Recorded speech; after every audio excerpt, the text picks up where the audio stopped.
Greetings and welcome back. Time for part 2 of this. We got through the first oscillator in a previous video, which I will post up here. And if you want to see the decisions made and how we decided on which components for each oscillator, I'll put that up here. So let's dig out some parts and get started on oscillator number 2. And you know what? I'm just going to dig these parts out. I'm going to go ahead and get it set up, and I'll come back when it's done and we'll give it a quick test. Okay, that's number 2 done. I can switch it on.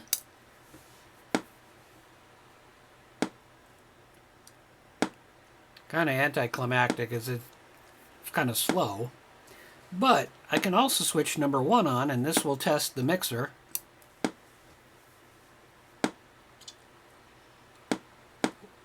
There we go. Now, I added another switch here, and it's actually part of the design.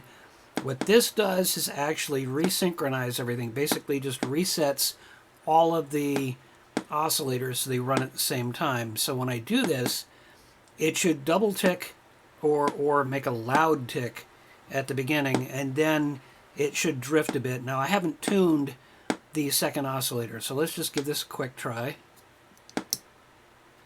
That should stop it all together. When I let go,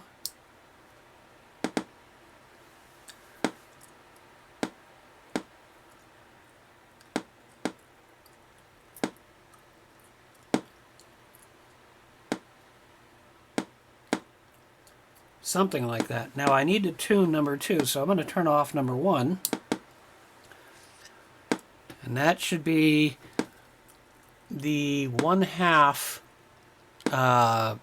oscillator, which is actually, oh, what is it? A half a cycle per second? No. Well, let's go ahead and tune it while I think about that. And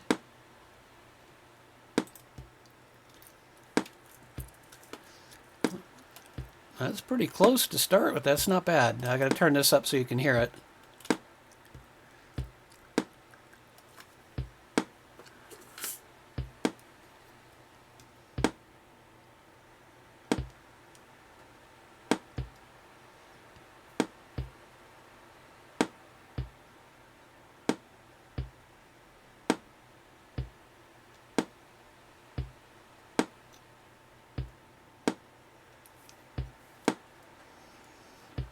Now the other thing I can do here is hold this and reset.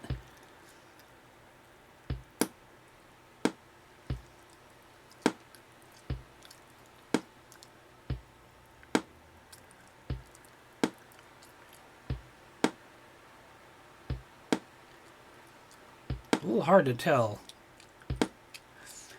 But I'm going to spare you all of the tuning involved here. I'm going to go ahead and get this tuned up, and then we'll get to the next oscillator. And I think as I add more oscillators, it's going to be a little bit easier, because when I go to this next oscillator, that's the 1, which should be twice as fast as this one that we're listening to right now, which means that for every beat here, I should have 2 beats from the previous one. So that's what we're going to do, is get this next one set up, but it's working.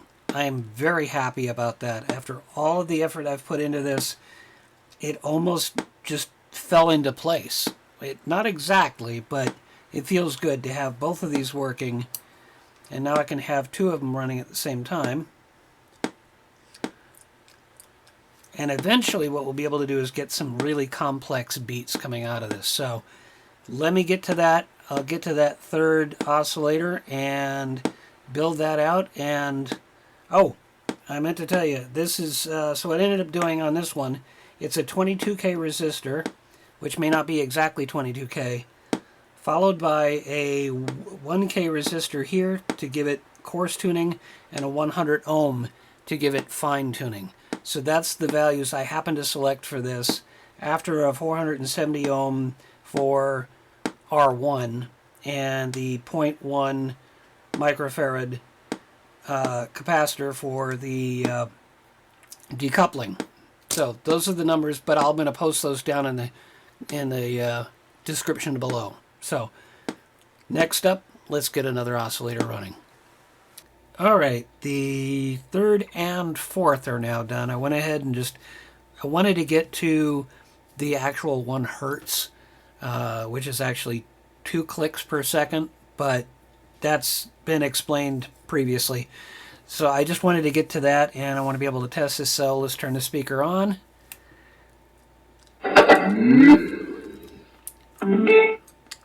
Okay, so it's recognizing that this is here. Now remember, I've got 4 switches. Each one of these controls an oscillator. This first one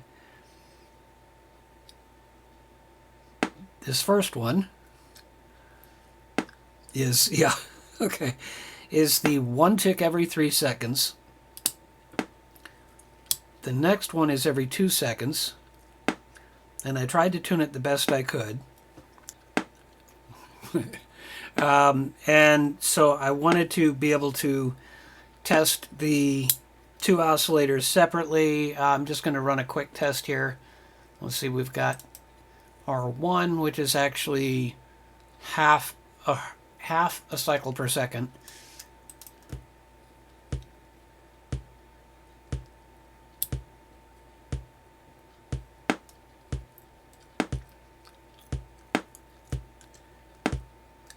Did I do something wrong here? Oh, it's just running slow. I haven't tuned it yet. So this should speed it up, actually.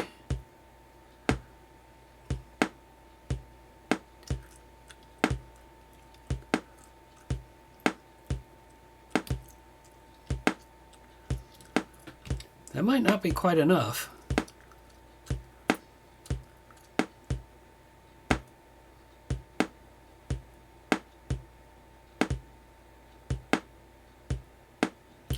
It also might be the duty cycle.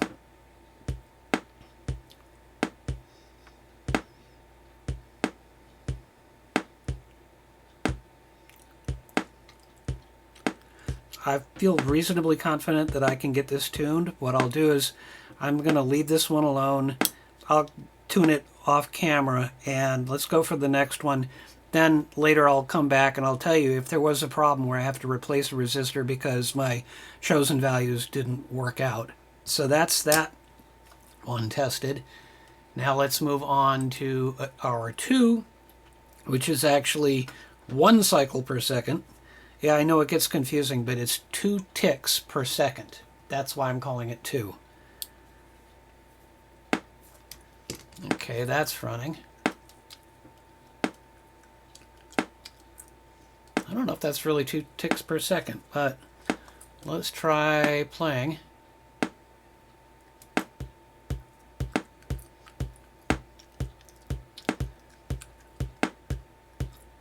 I think I messed something up.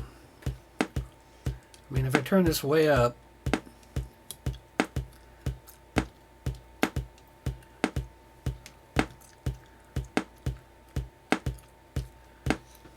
do I have this backwards? I wonder.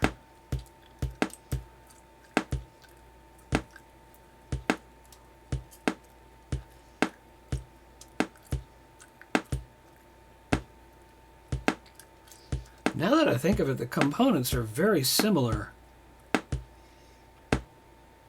And actually, I'll bet you this one's pretty close because I've got them turned all the way up.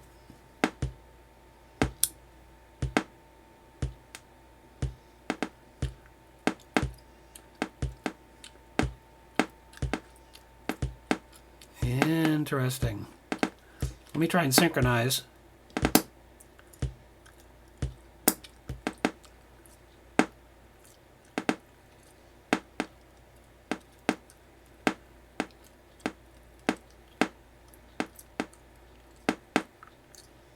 That's really hard to tell which one's which.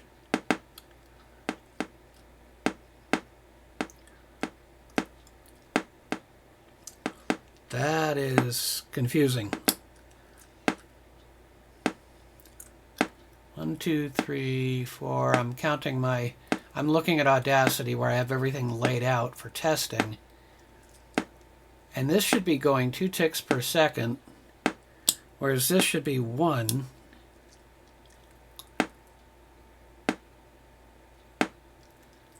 That's more believable.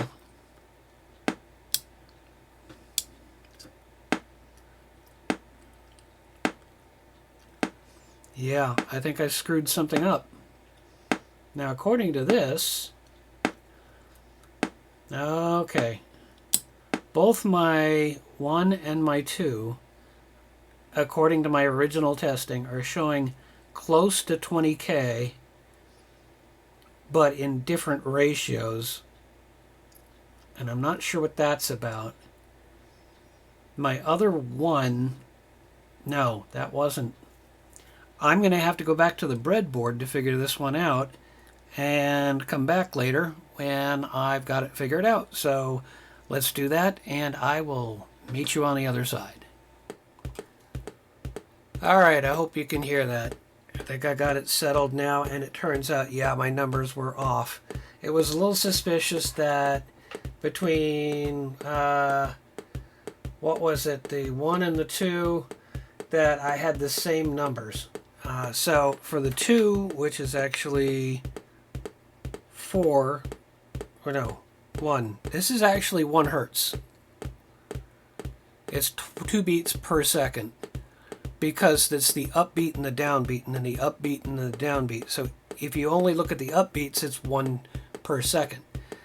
But anyway, I ended up figuring out that the 5.1K resistor for R2A will work, and the rest of it will be a 1K resistor, a 1K pot and a 100 ohm pot, and I'll put all that together. Basically, all I really think I need to do is change the R2A to a 5.1K, and I'll have it up and running. So that'll take care of that particular one, and I'm glad I breadboarded it because I thought it was going to be more like 10K. It turned out to be more like 5K, so I'm glad I breadboarded it. So that's the value of having the breadboard in this process. On to the next oscillator. All right, well, all 8 of them are now populated. I've done some at least initial tuning. It's not perfect, so let me give you a little demonstration. Unfortunately, as it turns out, trying to do it with the computer, I just can't quite get it to line up. Some of these, if you kind of look at here, I've got these turned, this one's turned almost all the way down. This one's turned almost all the way up, and then this one's turned all the way down again.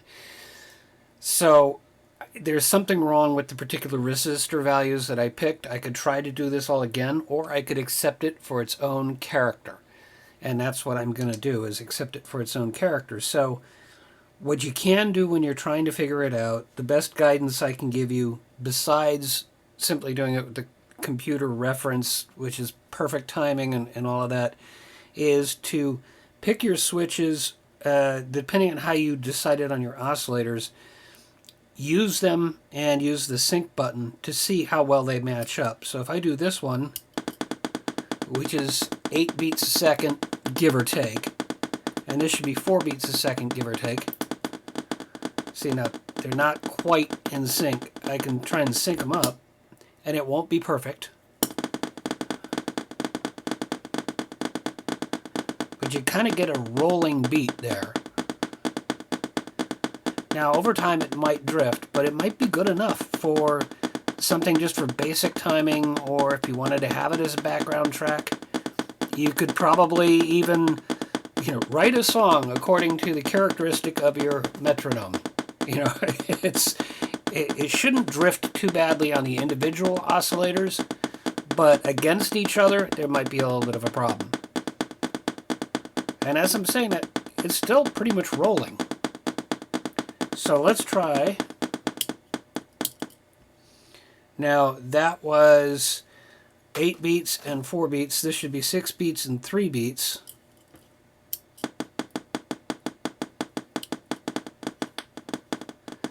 So you can hear how it gets a little crazy, so I'm going to sync it again.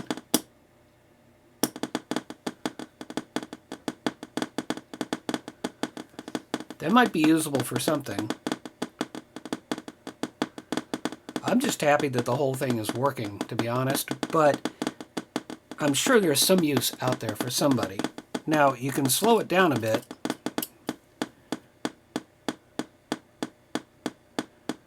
Now that should be 8, 6, 4, 2, no, 8, 6. I need to write this down. 4, this is why I've got a top panel, which I'll show you in a moment. 4, 3, 2, 1, 1/2 and 1/3. So if I go, you know what? In fact, I'm going to commit to this right now, and let's go get that top panel and put it on. All right, I found it.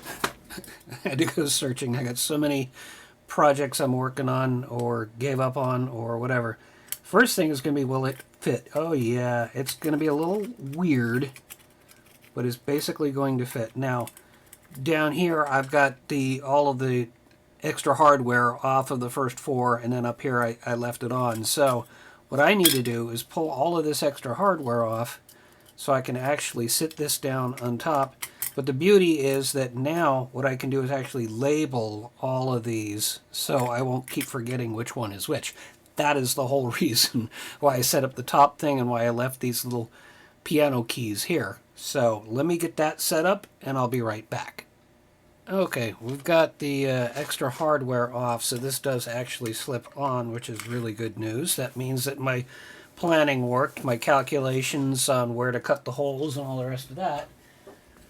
So the next step is to take what I was mocking up before and see if we can make this work for real. Now, when I get this, I managed to get it in there pretty good, didn't I? I'm sure there is a way to get this out. Now, I may have to redo this particular 3D print. That doesn't bother me so much. There were too many variables, too many things I didn't know about. Oh, I see why. It's actually holding itself together the way it's supposed to. It's the extra little pieces that are sticking out of the back plane here. So let's see if we can't take that apart. Whoops. I guess I got that on camera, didn't I? I just broke off this little piece, and that was the thing that was really kind of weak about it. But I still have a piece running across the bottom here. I could delete that piece from the final print. Now, as it stands, there is a little shelf on the top here and a little shelf on the bottom coming up so that I can sandwich these pieces together the way I intended. So let's see what happens when we try to do that. We get our connectors in there. That's looking good. That's holding together there. I can then put this on top. And if I then put the caps on here, and I have a different kind of cap, that should work. And for that matter, the alignment problems I was having with the back plane may well go away. So let me try and get these pieces together. I'm not going to bore you with trying to fiddle with it, but I'm going to try and get them together, and then we'll try and put the caps on here. And once we get it secured, then we can actually write in the individual frequencies and go back to testing this out.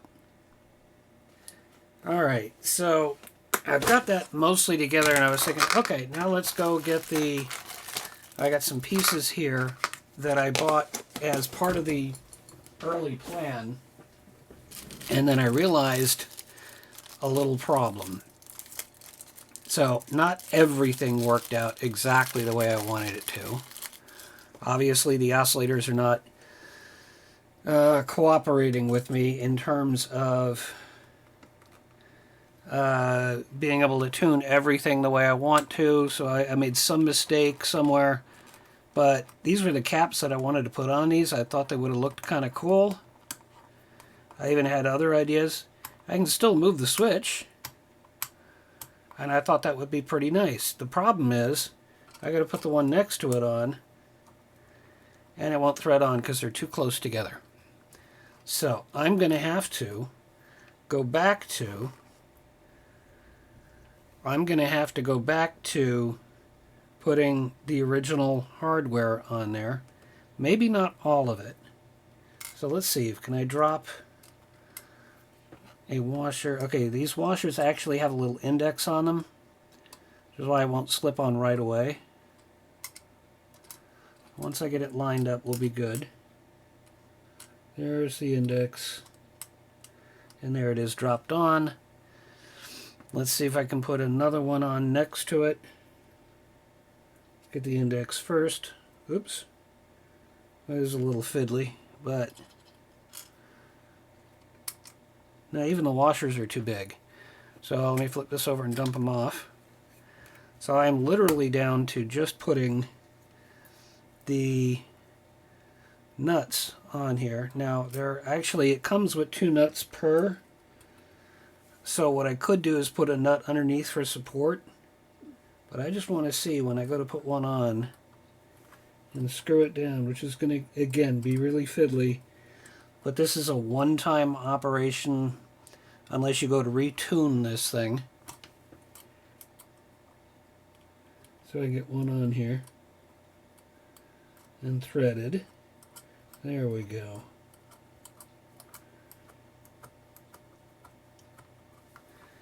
Now I have a sandwich that's holding itself together.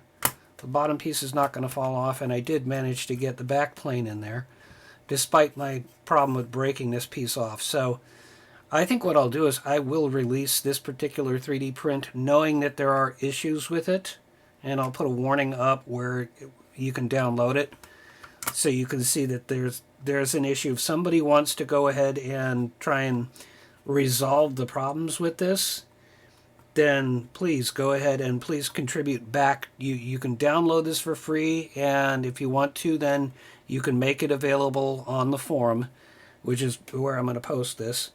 But the real test is I need to see, can I get one more of these nuts to fit, or have I done all of this planning only to not have the cover fit on here? And it's threading on. Alright, so that takes care of that. I've now got these tightening down. I might need to grab a pair of pliers to get in there and actually tighten them down, but that's not bad. It's holding itself together. There's a little bit of an empty space on the bottom here to account for the all of the stuff that's sticking down, all the soldered joints that are sticking down, and keep them from getting caught. So this should glide right across the mat, no problem. Yep, no problem. It's gone across the mat. So anything you put it on, you should be in pretty good shape. It's not a huge package, but it does some interesting things. So let's plug it back in. I probably got one of these up. Oh, no, we need to plug in. Now I can plug in the audio here.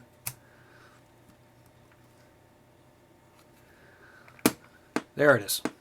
A little tight because it's brand new. Or I can plug the audio in on the other side.